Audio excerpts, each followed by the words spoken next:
One thing I would like to say by way of opening is I find this particular topic and topics of this sort incredibly frightening and difficult. I mean, I've spent a lot of my time having to give speeches, but what I typically do is give speeches about things that I'm expert in, like constitutional law. And I can talk to you for hours on constitutional law, and the least provocation I will.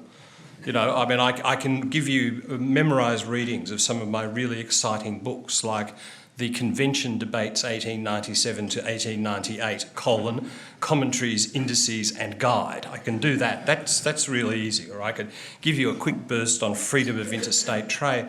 I very, very, very rarely ever talk about my faith or my life, because I've always sort of found that a highly personal sort of thing. And when the menAlive series asked me to do this, I did it in Melbourne. I think the reason that I decided I'd do it, quite honestly, is because we're in so much trouble in the media at the moment as a church. We're being attacked so much that I think it probably is a good thing for people to come together and reflect what our faith means to us and sort of how it works in our life. It's probably a time where we need to be more publicly introspective, if you like, about what it means to us. So I'm sort of trying to overcome many, many years of programming. I remember I had a friend in Western Australia, and we had a priest who always used to like people to hold hands and sort of sway gently in the aisles and that sort of stuff. And I remember this friend saying, I was not taught by the Christian Brothers for 6 years so that I could be in touch with my emotions. And he would simply walk out. I'm in exactly the same sort of position. So this is a sort of an interesting exercise from my point of view, but I'll do my best. And these are just sort of random attempts to pull together what passes for a faith and what passes for a life. We were talking at our table about things like history, and I wanted to sort of start with that. I think realistically that all people are shaped by their personal history, but also by the history of their families and by the history of their communities going back. I think in Australia we're incredibly bad at recognising that. And I think it's because we're a young country and we live in an ever-ending present. And if anything is not in the never-ending present, we forget about it. And I sort of realised that very clearly when I went to Ireland. And when you talk to people in Ireland, talk to my relations, if you talk to my wife's crazy relations, which you really don't want to do, you realise that in Ireland it's almost a continuous history. So they can talk to you about what Oliver Cromwell did in Cork, and they can make it sound like that bastard Oliver was here last Wednesday and he sacked the city. We don't work like that, but I think it's well worth thinking. And I mean, I'm really glad to see people from schools here, sitting here with people who are so very close to death, like myself, because it gives us an opportunity, I think, to share some of these things that, you know, possibly not intergenerational conversations. I think most people in this room, your personalities have been seriously shaped by the experience of migration, by the traumatic experience of coming from one place to go to another place for very profound and quite threatening reasons. So when I look back on my life, I think how much of my life and faith has been shaped by the decision of a person I never knew, my great-great-grandfather. Now, my great-great-grandfather lived in a place called Corrandulla in County Galway, and believe it or not, in those days, the Australian colonies desperately wanted people, and they used to send immigration commissioners. They were like buyers, and they would try and buy families, and they had profiles of what they wanted. And when they went to Ireland, I can tell you what they wanted. They wanted a young man between the age of 25 and 30 with a wife who was a proven breeder, had at least one child, and who had a trade. They wanted people who could come. Now, my great-great-grandfather was married, he had one child, and he was a wheelwright. And so this bloke got on a boat with his wife, sailed out to Melbourne. The trip took months. The sexes were segregated. You couldn't have these Irish peasants sort of breeding below decks. My great-great-grandmother had her second child on the boat off the coast of South Africa, and he turned up in Geelong, as John would readily acknowledge, a great city in the greatest state of Australia. We didn't lose to Queensland last night, John. In Victoria. And he got off the boat and his name was Tardy O'Craven. And he spoke not one word of English. He spoke Gaelic. He came from a Gaeltacht. And as he got off the boat, he was handed a piece of paper that he couldn't read, telling him his new name, which he couldn't pronounce. He became Timothy Craven. And so he had to take his piece of paper around with him and he had to ask people what his name was. That's an extraordinary change, an extraordinary traumatic, dramatic exercise for someone to do. To come to a country where he didn't speak the language, to come to a country where there was vast sectarianism. And that's really formed the reality of my family. That's not that long ago if you think outside an Australian frame of reference. It's 150 years ago. As the Archbishop was saying, rather to our horror, it's said that the first person to live to be 150 has already been born. That's the same time period. And it's interesting, you know, you think back on that Irish, a lot of people here would be of Irish descent. You get the Magdalen Irish in Australia, who are more Irish than the Irish. You can tell them when you meet them in Dublin because they're the ones the Irish are running away from, the real Irish. And certainly in my family, there was an understanding that we had Irish descent, but there certainly wasn't that sort of regret that we were going to be professional leprechauns outside of Ireland because we missed it so much. I remember saying to my father, you know, why did we leave Ireland? And he said, because you can't eat scenery. And that's a fundamental truth. And when we look at people coming and economic refugees and all the rest of it, I think it's worth understanding. I may say that that's a relatively respectable part of my ancestry. I did have a catastrophic experience last year in Tasmania because I had to give a speech in Tasmania at the University of Tasmania. And I was trying to find some point of empathy with the Tasmanians. You do that with an audience. You try and find some sort of empathy. That's why I make jokes about John as a New South Welshman to a group of Queenslanders the day after State of Origin. And to my horror, not that long before, I had discovered, I never thought we had convict ancestors. But not only did we have convict ancestors, we had Tasmanian convict ancestors. I mean, convicts, yeah. But Tasmanians is as embarrassing as the fact that the Archbishop spent some time in Adelaide as a schoolboy, which we won't talk about.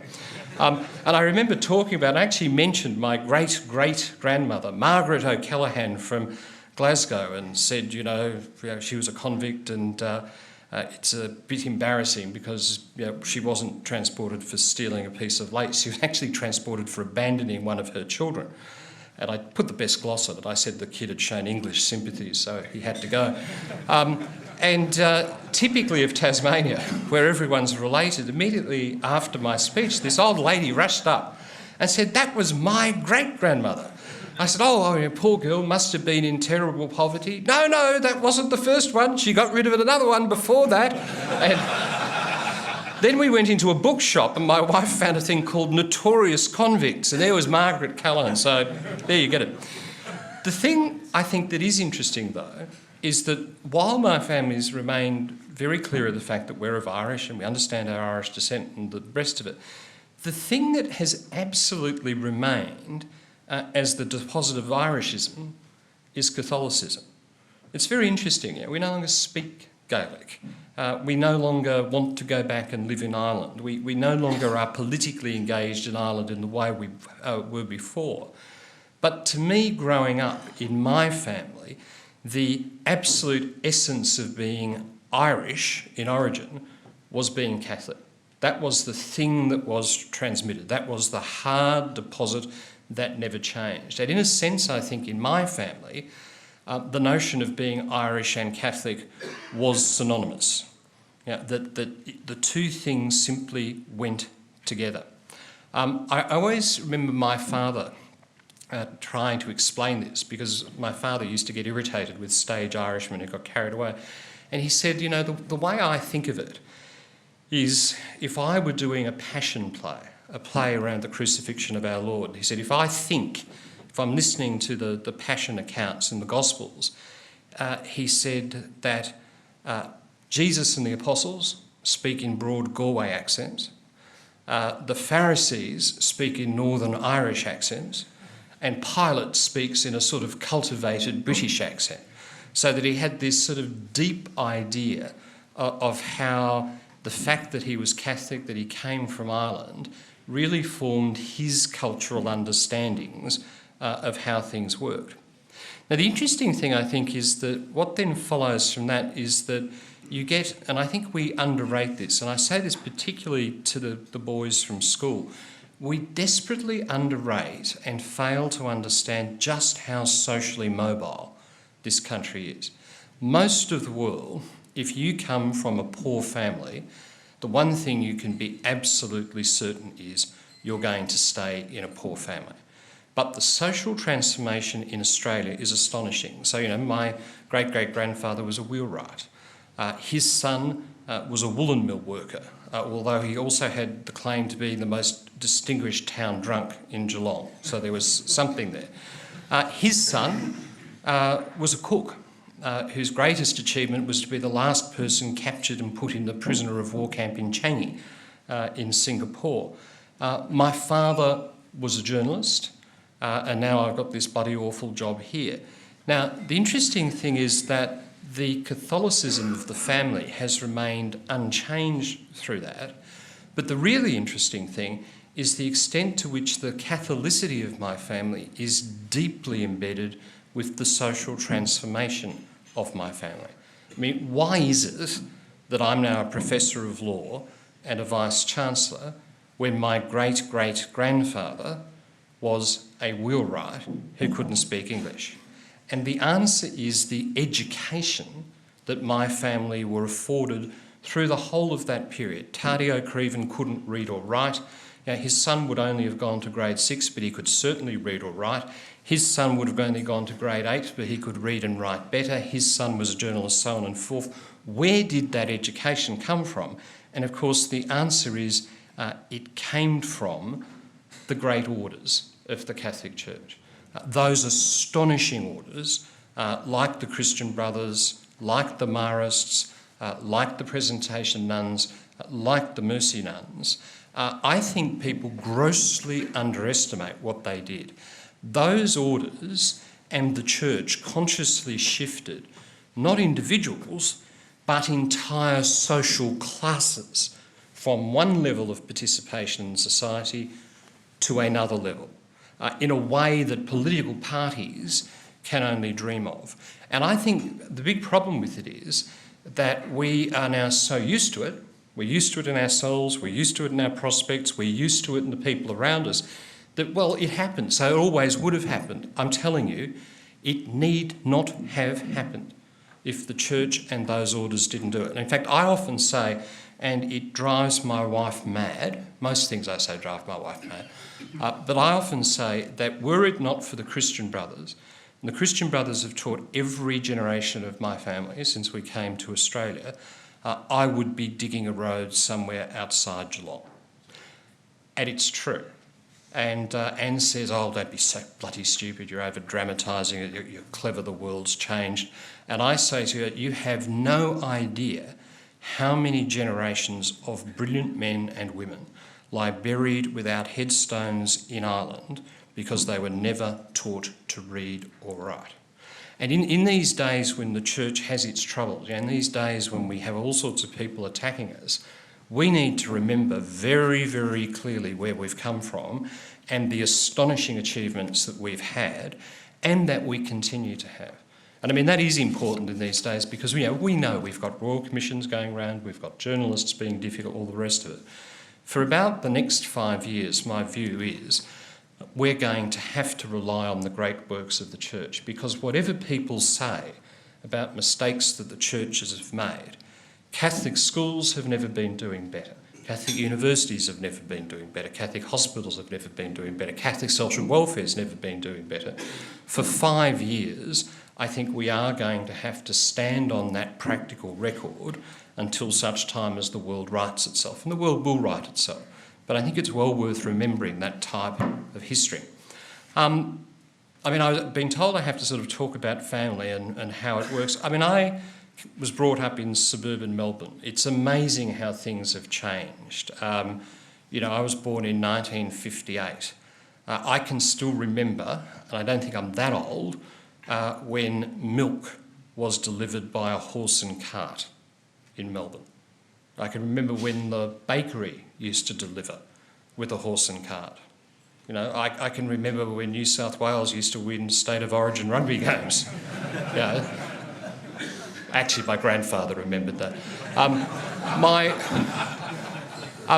And I was sort of brought up in a quite idyllic outer suburban Melbourne suburb. My father, as I say, obviously came from this very Irish Catholic background. My father was a sports journalist, and a very well-known sports journalist. So I went through the horror of being a child who everybody knew his father. My father was a miserable failure in some senses. You would have thought a sports journalist would teach their son something useful, like how to kick a football. My father actually taught me how to be a sports journalist. So at the age of 6, he'd have me and my sister sort of tapping out paragraphs on a typewriter. So that was quite funny. My mother was different. My mother was a convert. So my mother actually was born an Anglican in the most peculiar of circumstances. She was actually the daughter of a Catholic father and an Anglican mother who got married. Then the father ran off. She was baptised a Catholic, brought up an Anglican, then decided to convert to being a Catholic, was then told she couldn't actually be baptised as a Catholic because she was already a Catholic. It was interesting though, because what it meant was I had an odd Catholic upbringing. So on the one hand, I had a very typical Catholic upbringing, an upbringing where everything was suffused with being Catholic, because my family had always been Catholic. We were Catholic before Patrick got to Ireland, as far as I can tell. You know, it was just the way things were. But because my mother had actually had this experience of conversion, unlike almost all of my other Catholic friends, we actually used to talk about it. When my wife first came to dinner at our house, she couldn't believe it. She said, "You people talk about religion." You know, my family, who's Irish on both sides, we just take it for granted. Why the hell would you ever talk about religion? My mother thoroughly enjoyed talking about religion. So from the age of 5, I would be imbued with discussions of the difference between St Augustine and the hippo. I thought St Augustine of Hippo meant St Augustine had a pet hippopotamus rather than he came from the city of Hippo. But that was interesting. People have sometimes asked me, why are you a Catholic? Why are you still a Catholic? And in fact, you do get asked that quite a lot, obviously now. And I have to say, if you're an academic, you get asked an awful lot, in the most unpleasant and condescending way, because the assumption is, well, you're an academic, you're obviously fairly clever, how the hell could you still be a Catholic? Now, I'll give you an answer to that, and it's not at all sophisticated, and I can't do better. I'm a Catholic because I have absolutely no choice, because I believe. I just do. It's no use saying, look, go off and not be a Catholic. I could say I wasn't going to be a Catholic, but I really do believe that Jesus Christ rose from the dead.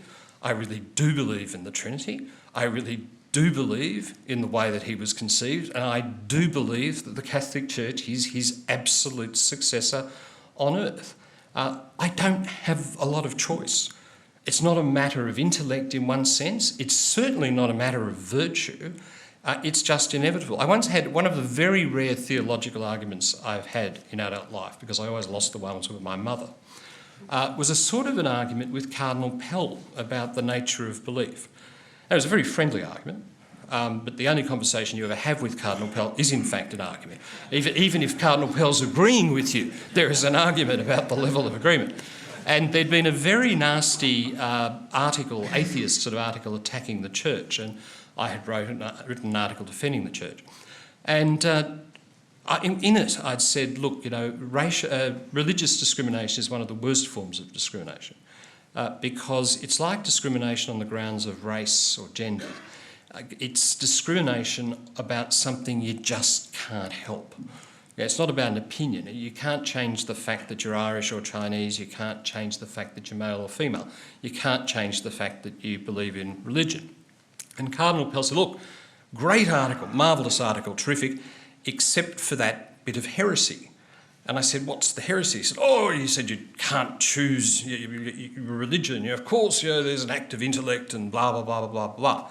And I said, honestly, are you sure, Eminence, that at the point when your intellect engages with your deepest visceral emotions and belief, and that everything in your mind and heart tells you that something is true, do you really think you have a choice about whether you believe? He said, sounds a bit deep to me, I think we'll move on. But, and he actually came back later and he said, you may have something in there. I actually think that's one of the things that's worth thinking about in religion. We tend to have a very intellectual view of religion. There are historical reasons for that. We think about this, we rationally think this is true, therefore blah, blah, blah. Religion is not just about a cold analytic function. It is also about the deepest wells of personality and experience and your own wisdom, and indeed your own emotions. And I think one of the things that's important is we put that back together. And I think one of the reasons that Pope Francis is such a success is because he is very obviously doing that. It's very obvious when you look at the Pope.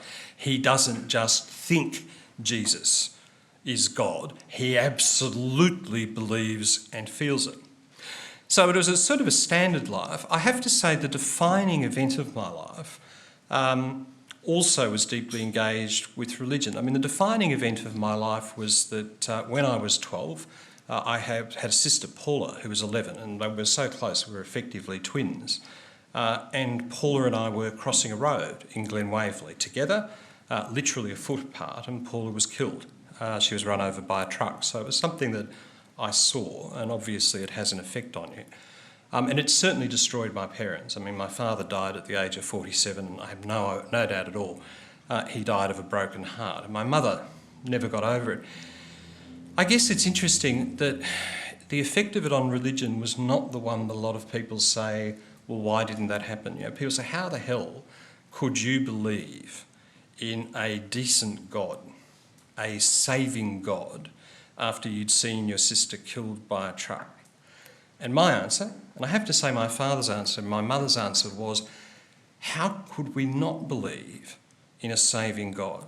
How could we for a moment accept that this radiant personality had just been crushed out by the law of physics and did not survive beyond that event?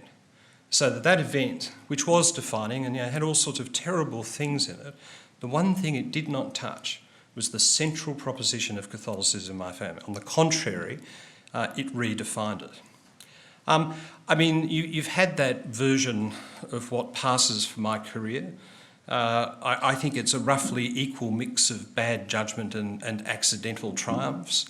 I don't think most people plan their lives anywhere to the extent that people think. I mean, you're probably all sitting there thinking, you know, what do I want to be when I grow up, and please God don't let me be like him. I still wonder what I'm going to be when I grow up. I'm sort of 57 and I think, oh God, this has been an apprenticeship for irrelevance. At what point am I actually, going to do something? Most people don't plan their lives from the time that they're 12. And if they do, they don't turn out the way they thought. I mean, how the hell did I end up doing this thing? Well, as was said, I'm a lawyer. I'm a constitutional lawyer. Why did I do law? Now, all three groups and the lonely red person up here have got to listen very carefully to this. Any of you from a Christian Brothers school? That's a pity, because if you were from a Christian Brothers school, you'd be clever enough to get this. You're just going to have to do your best. Any from a Marist school? You don't even have to try. Don't worry. Look, when I finished Year 12, I went to the same school as His Grace. Did I mention that His Grace actually went to South Australia for a while? I went to the same school as His Grace, and at the end of my Year 12, I got one of those improbable scores. I don't even know what they're called now, but it was an ATAR of 3,563. Those of you who believe that an ATAR of that is going to carry you through life, abandon hope now, because it's not. Your ATAR dies when you walk out of your school. And basically I could have done three things. I could have done law, I could have done journalism, or I could have done teaching. I couldn't do anything that involved maths, because maths and I had parted company on good terms when I was 15. It was a very sad story, actually. I was sitting there, we got to do quadratic equations, and I was a notorious mathematical idiot. and Brother Laidlaw was there, and we were doing some sort of tests, and we handed it up, and he called me up, and he called me outside. He said, "Greg, I'm very, very disappointed in you." I hung my head. I knew I'd stuffed up the quadratic equation. I said, "Brother, I'm no good at this." He said, "It's not that." He said, "I always knew you were a mathematical idiot, but I didn't believe you were a cheat." And I said, I am a mathematical idiot, but I'm not a cheat." He said, "Then can you explain to me how you've got the right answer and made every single step wrong? How have you done that? You've copied someone." I said, "I haven't." And he looked at me in a strange way and sat me at the back of the class, told everyone to get on with this work, and then he sat at the desk, originally looking angry, then looking perplexed, and then his hand came up to his head and he started to go like that, and his eyes went glassy, and eventually he took me out and he said, "I don't know how you've done this," but he said, "In the whole set of infinite numbers, I think this system of solving quadratic equations works only on exactly this group of numbers.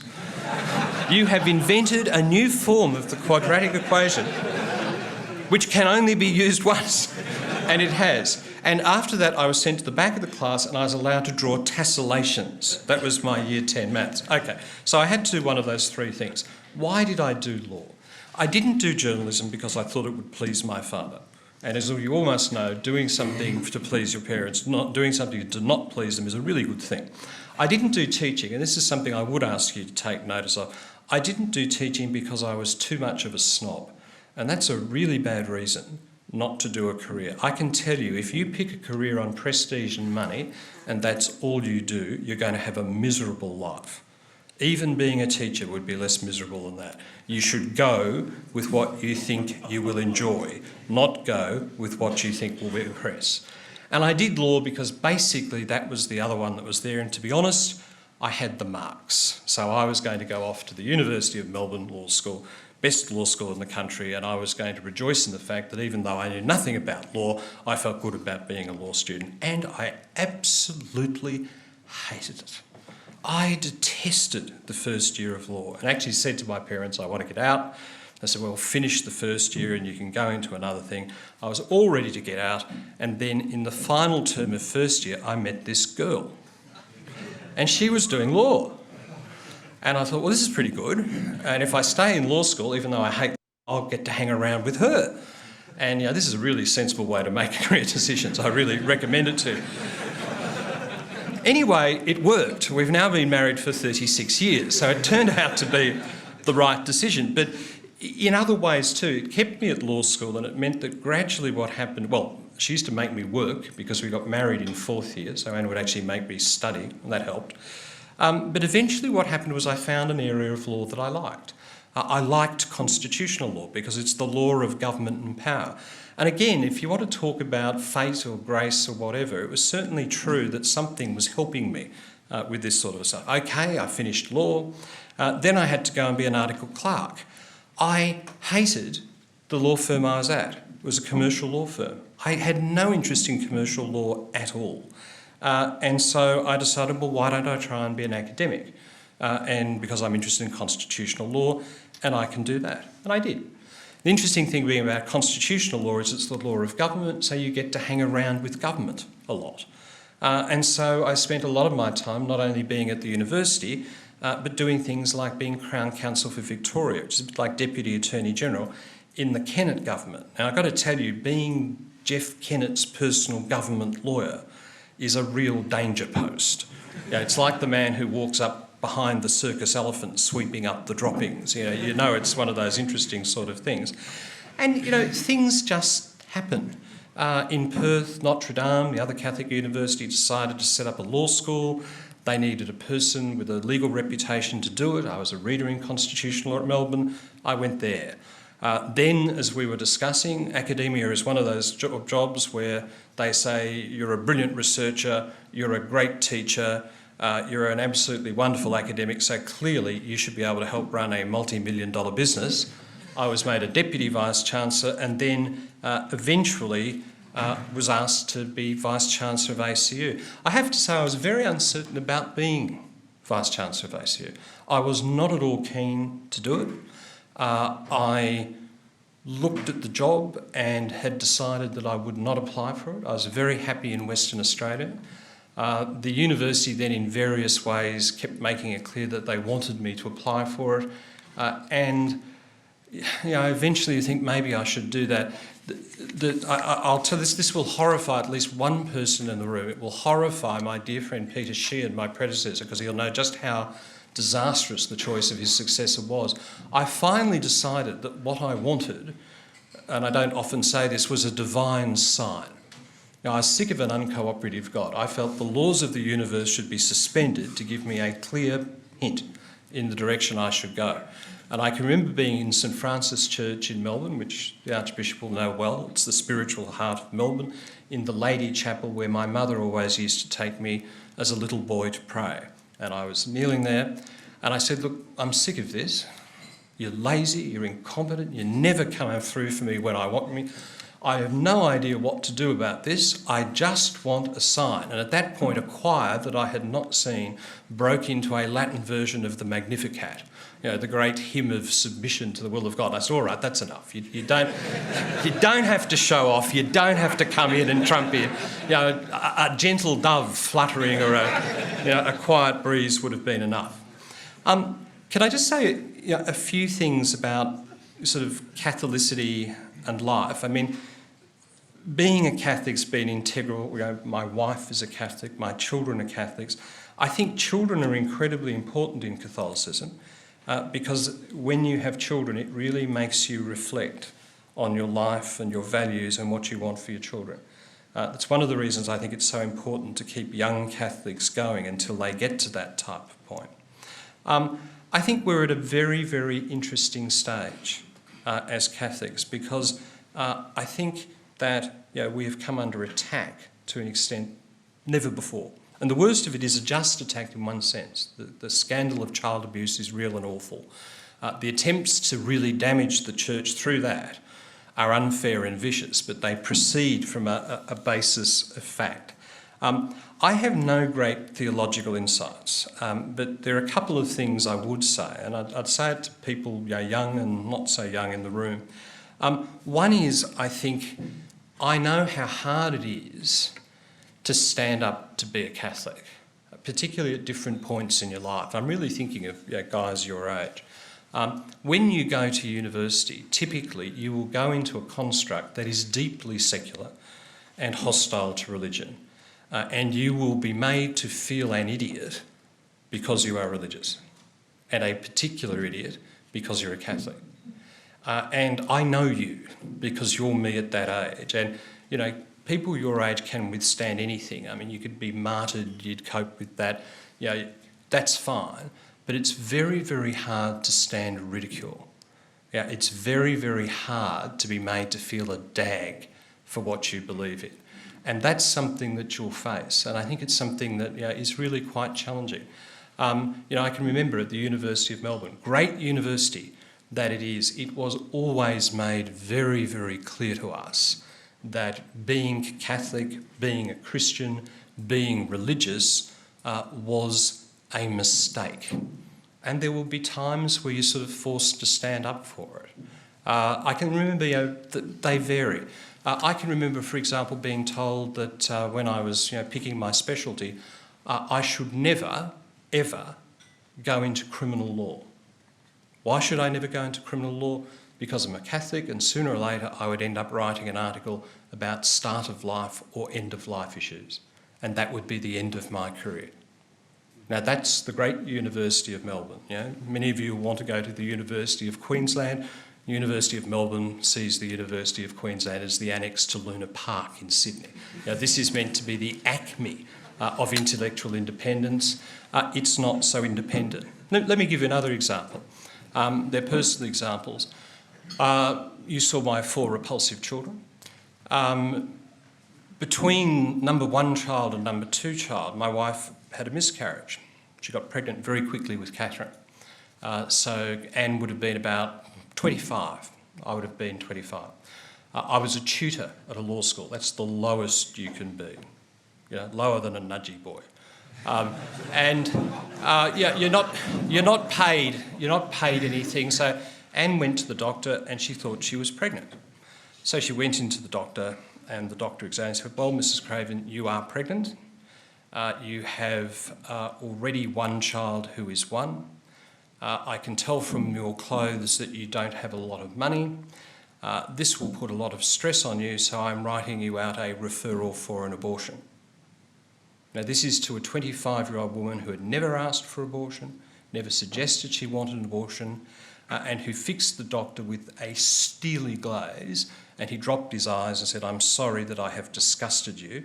And she said, "Yes, you have. Now you're going to write me out a referral to my gynaecologist, and you're not going to send me a bill." But the two things that I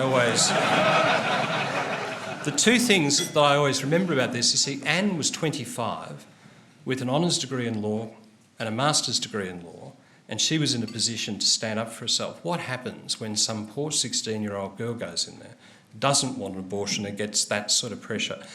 So one of the things I'd be saying to you is I think it's incredibly important that one is prepared to stand up for what one sees as the values that are part of being a Catholic. That applies to older people as much as anyone else.